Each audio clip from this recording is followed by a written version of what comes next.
I've had other friends who were drug and alcohol addicts who quit after one conversation, never went back. That's awesome. That means they want it. Yeah, just one guy, I won't out him, but walked up to me at a party in 2019, July 4th party, and said, I'm a pile. And I go, what? And he goes, I'm a pile. Look at me. I'm 60 pounds overweight. I go, do you drink? He goes, every day. I go, how much? He goes, a case. He goes, I smoke a lot of weed. But he's successful in other areas of his life. And so I said, well, here's what I know. Quit alcohol and weed for you. You know, I'm not telling people what to do. Don't eat until 2 p.m. Get on an exercise bike and pedal in the morning like someone's chasing you with a poison dart till you want to puke. And I was kind of half joking. Right. And then 2 months later, he was like, I haven't had a drink. I lost 30 pounds. He lost that 60 pounds. He never went back. Now he's super fit. It's amazing. So some people flip the switch. He is very self-critical by nature. That's what flips He's the switch. super self-critical. Yep. That's what flips the switch. Yeah. Think about it, man. We know what to do. We don't need Angie Huberman to tell us what to do. We know what to do. Every one of us. That's why he flipped it so fast. Because he knew what to do. He didn't go by your exact protocol. He didn't go by the exact... No. He knew exactly what to do. And you just saying some shit to him, it woke something up. He knew what to do. And that's the thing that people need to get that. You know what to do, why aren't you doing it? And I'm talking about myself now. You know, those modes of just kind of passive consumption, they're so easy to wash over us.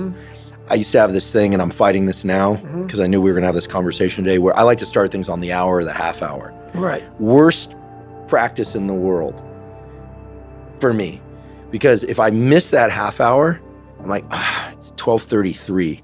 I'll start at 12:45. Right. It's 12:45. I'll start at 1. I just lost time. Right. So this is so stupid, right? And the other day I was like, man, I got to tell David about this, because my new thing is I start no matter what time it is. Right. If I wake up in the middle of the night, I got a friend, he paints in the middle of the night. I'm like, you're an insomniac? He's like, I don't know, I just do it. Then sometimes he goes back to sleep, sometimes he doesn't. Everyone's got their thing, but I thought about this. I'm like, I'm no more am I going to say I'm starting at 1, because I know me. Right. If I miss the 1 o'clock ding, right, and then my pen's not hitting the paper, or not typing on the keyboard, I'm not going to do it. Right. Like that's a self-admitted weakness. I love it, man. I had that for a lot of years. I know I'm going to do it. That's the haunting part, is that it's going to happen. It has to happen. And that's a fact. Like, there's no get out of jail free card, bro. None. Like, that is a life that I don't know. I don't have that ability, or I have the ability. I don't have the, I'm not good enough, smart enough. I'm not talented enough to do that. Some people are. Some people can start at 1. Some people don't have to start at all. If you lack talent, you can't sit back and say, I'll start in half an hour. I can't do that. I gotta start now. And after I get back from starting, I gotta start again. And then when I get done with that run or that study session, if it wasn't good enough, I gotta go back again. Because repetition is what taught me everything. I had Huberman on the show a few months ago, and he told me about bringing you into his lab and putting you in VR underwater with sharks. Right. Give me your experience with Huberman. He's great. He knows his stuff. He knows his stuff. Yeah, he's a very knowledgeable man on what he's doing. What's being in VR with sharks like? It's nothing. No? No, because one thing about me is I deal in reality. You put me in VR, it's VR. It's a fake thing. And I work in reality. I only work in reality. I don't work in fake situations. So that's why it didn't work on me. You put me in a real ocean with real sharks, you'll get your real reaction. You put me in a room that when you walk in the door, and you sit down in the chair and you put some shit on your fucking face, I know I'm in a fucking chair. I know I'm in a room. If you get that psyched the fuck out, you need to study that more than that. You know what I'm saying? Yeah. Why are you so sensitive? Why are you so fragile? Yes. Yeah. If you are on a high wire because you're afraid of heights, but you're sitting firmly on the fucking ground, you need to study the fact that you're doing something wrong. Don't study the afraid of heights. Study why the fuck do I know I'm on the fucking ground in a fucking chair, but I'm afraid of what's on this screen. So I don't allow anything to go beyond the truth.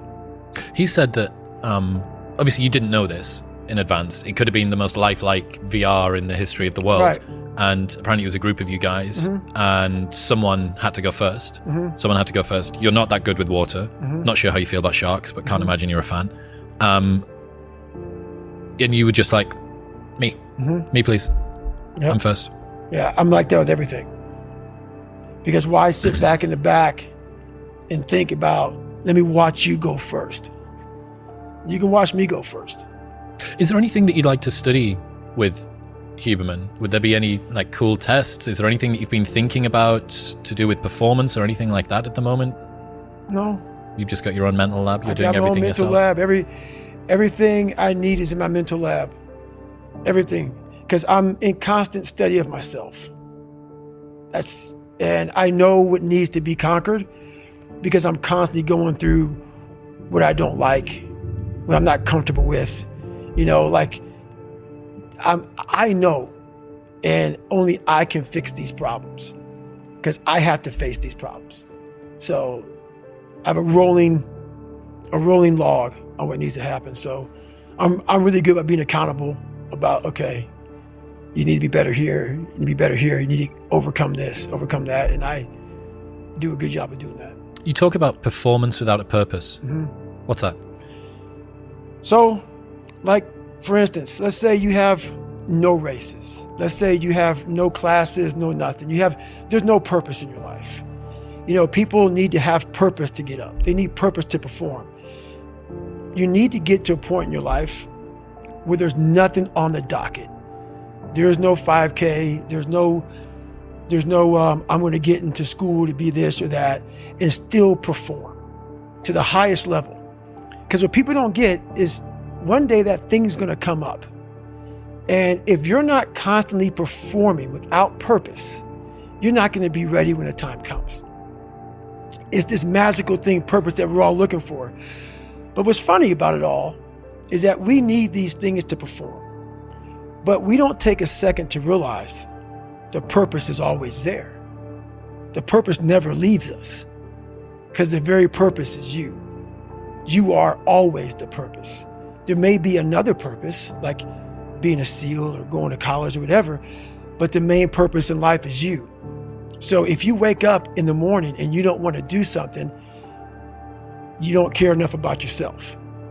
And that's what you need to really research is, man, why am I not doing this for myself? Because that is the number one purpose in life, is to better oneself. So that's the only purpose I fucking need. So the reason I get up every day, even though there's no race or there's no school, or there's nothing in front of me, is because I have pride in myself. The law of grandiosity. We humans have a deep need to think highly of ourselves.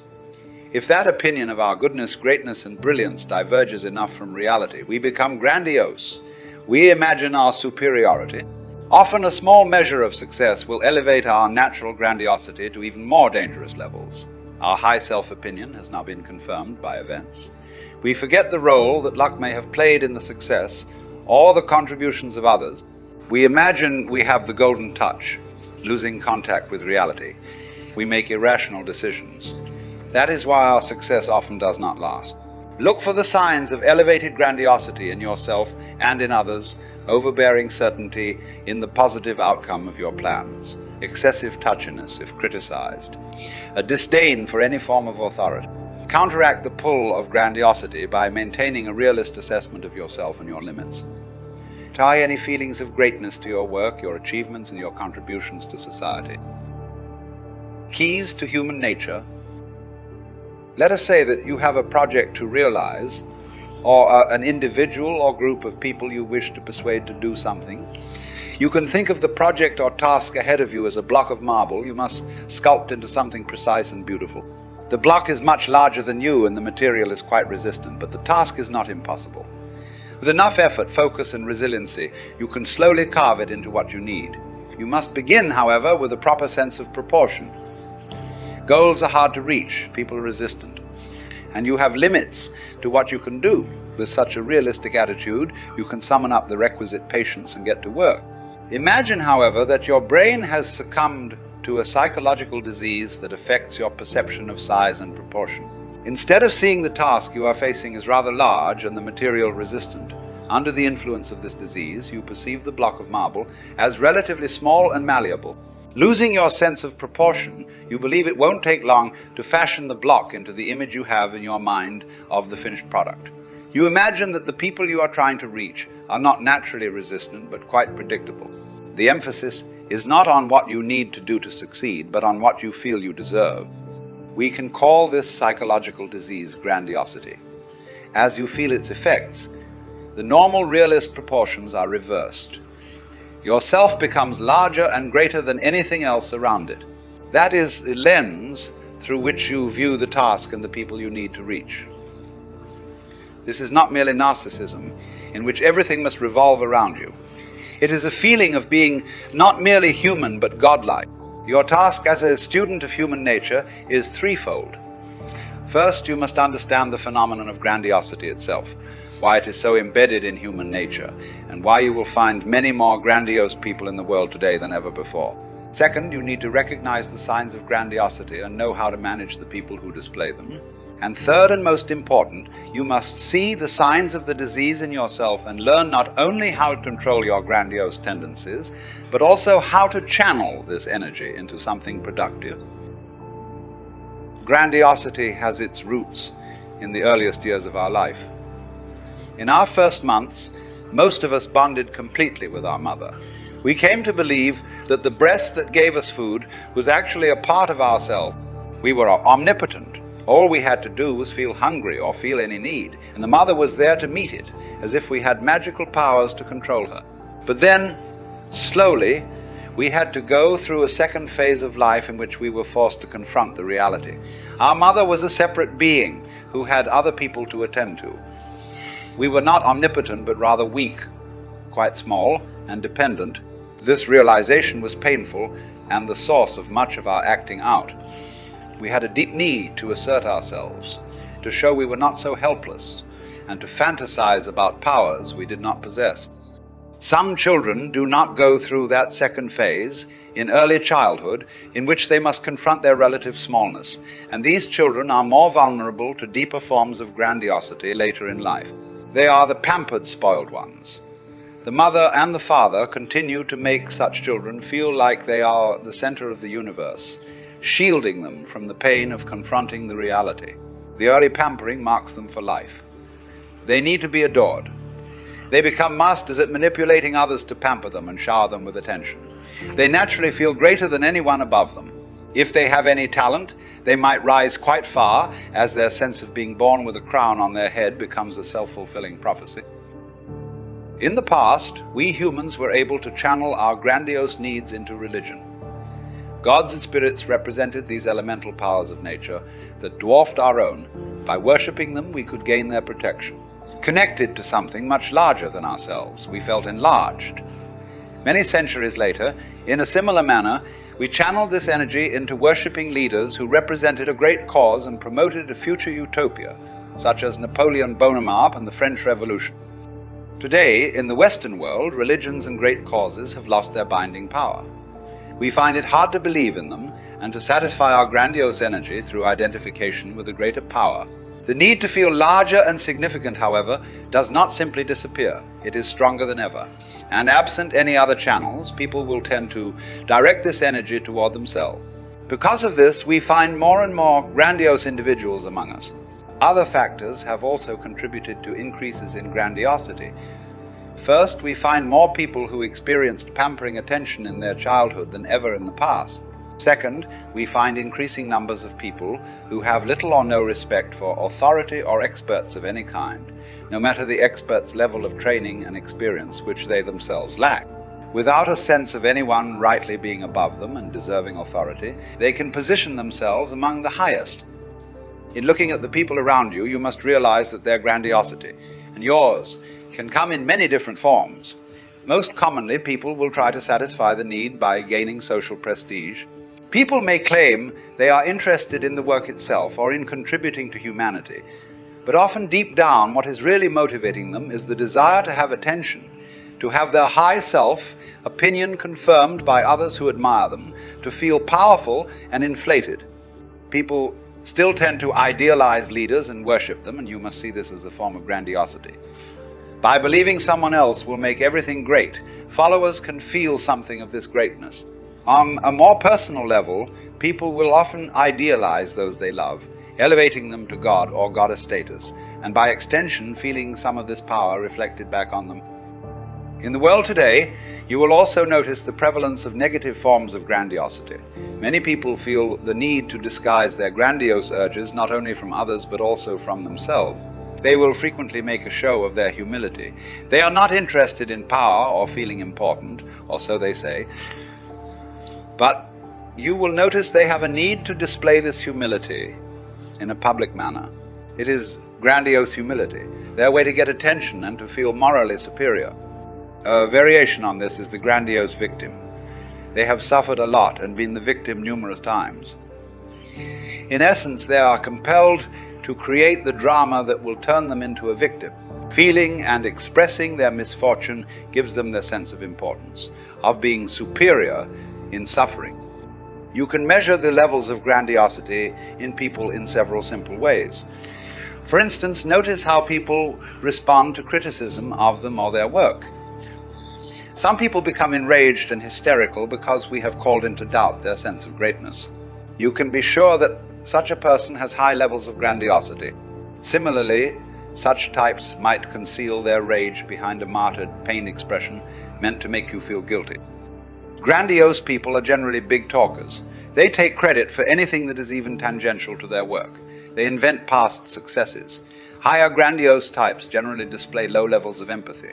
They are not good listeners. When the attention is not on them, they have a faraway look in their eyes and their fingers twitch with impatience. Finally, they exhibit nonverbal behavior that can only be described as grandiose. Their gestures are big and dramatic. Their voice tends to be louder than others, and they speak at a fast pace, giving no one else time to interrupt.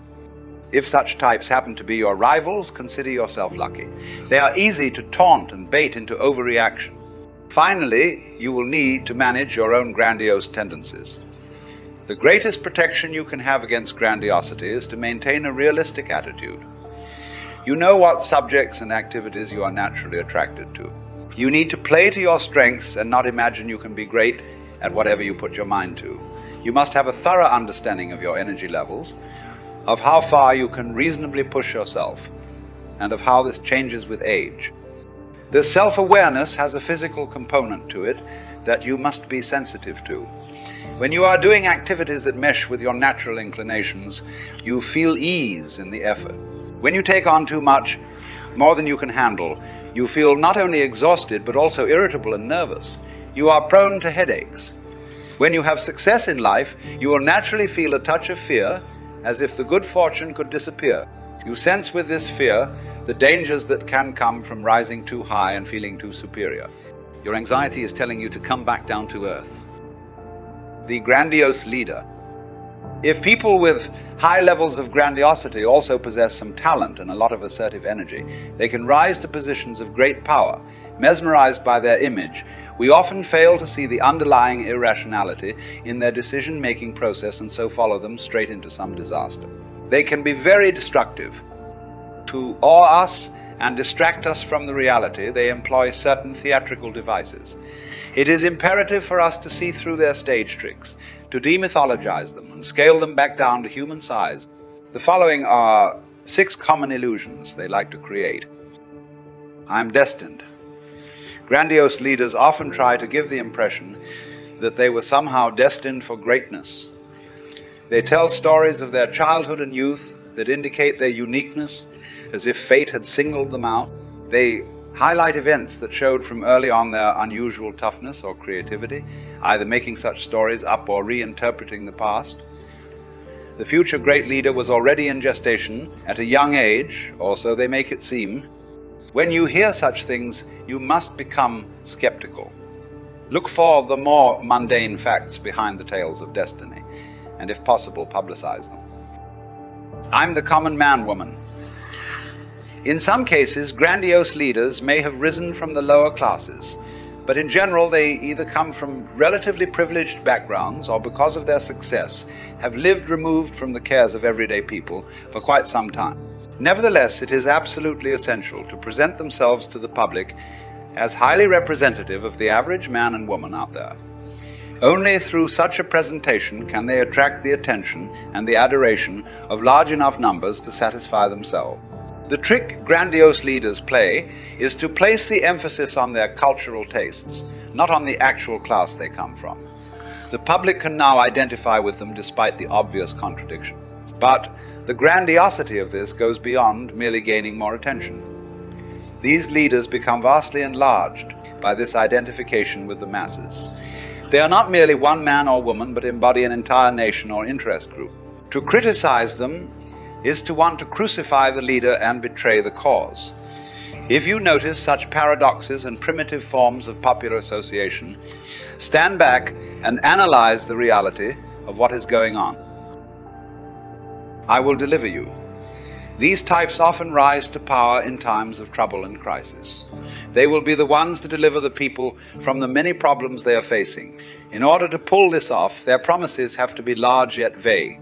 The message must be simple to digest, reducible to a slogan, and promising something large that stirs the emotion. What you will find here is that they are creating a cult more than leading a political movement or a business. You will see that their name, image, and slogans must be reproduced in large numbers and assume a godlike ubiquity. People who now believe in the cult are doubly mesmerized and ready to excuse any kind of action. At such a point, nothing will dissuade true believers, but you must maintain your internal distance and analytic powers. I rewrite the rules. A secret wish of humans is to do without the usual rules and conventions in place in any field, to gain power just by following our own inner light. When grandiose leaders claim to have such powers, we are secretly excited and wish to believe them. As a variation on this, grandiose leaders will often rely on their intuitions, disregarding the need for focus groups or any form of scientific feedback.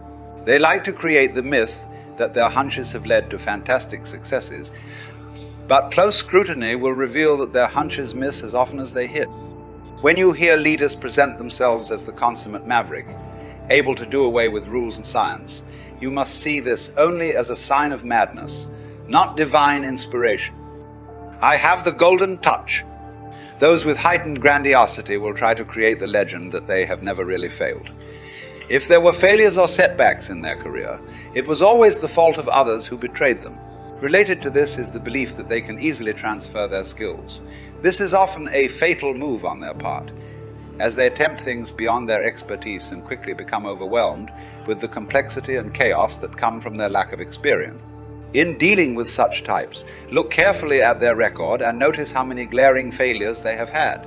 Although people under the influence of their grandiosity will probably not listen, publicize the truth of their record in as neutral a manner as possible. I'm vulnerable. The grandiose leader takes risks. But this boldness is not really under control. These daring activities make them feel alive and on edge. It becomes a drug.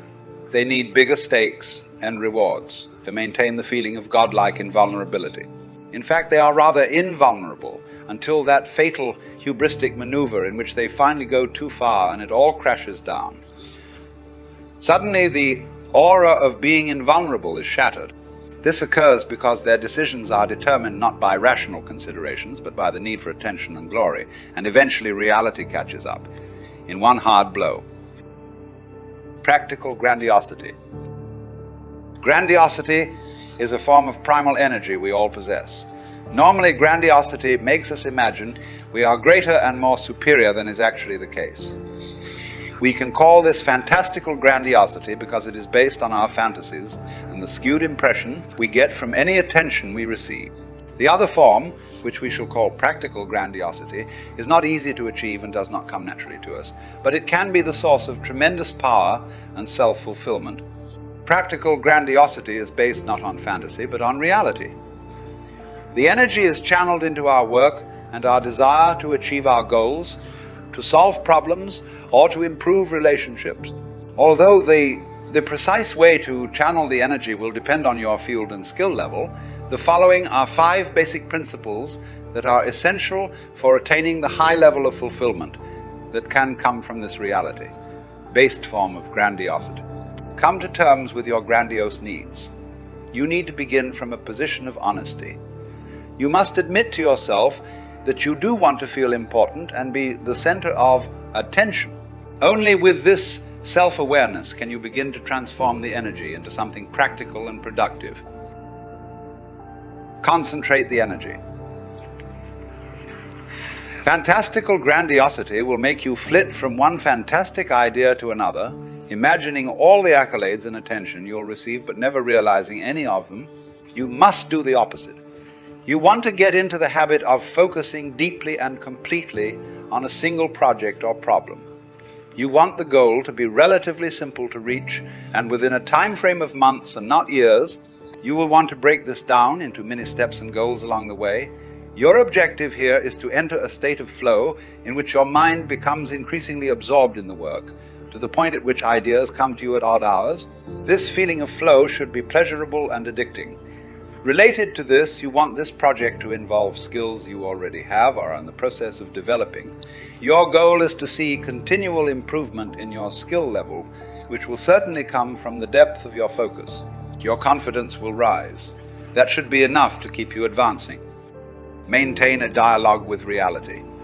Your project begins with an idea, and as you try to hone this idea, you let your imagination take flight, being open to various possibilities.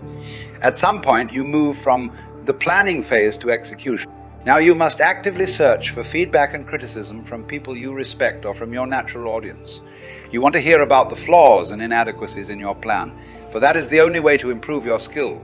If the project fails to have the results you imagined, or the problem is not solved, embrace this as the best way to learn. Analyze what you did wrong in depth, being as brutal as possible. Once you have feedback and have analyzed the results, you then return to this project or start a new one, letting your imagination loose again, but incorporating what you have learned from the experience. By maintaining a continual dialogue between reality, feedback, and your imagination, you will create something practical and powerful. If you have any success with your projects, that is when you must step back from the attention you are receiving. Look at the role that luck may have played or the help you received from others. As you now focus on the next idea, see yourself back at square one. Never rest on your laurels or let up in your intensity. Seek out calibrated challenges. Your goal with practical grandiosity is to continually look for challenges just above your skill level. If the projects you attempt are below or at your skill level, you will become easily bored and less focused. If they are too ambitious, you will feel crushed by your failure. However, if they are calibrated to be more challenging than the last project, but to a moderate degree, you will find yourself excited and energized. Let loose your grandiose energy. Once you have tamed this energy, made it serve your ambitions and goals, you should feel safe to let it loose upon occasion. Think of it as a wild animal that needs to roam free now and then, or it will go mad from restlessness. What this means is that you occasionally allow yourself to entertain ideas or projects that represent greater challenges than you have considered in the past. You feel increasingly confident and you want to test yourself. Consider developing a new skill in an unrelated field, or writing that novel you once considered a distraction from the real work. Or simply give freer rein to your imagination when in the planning process.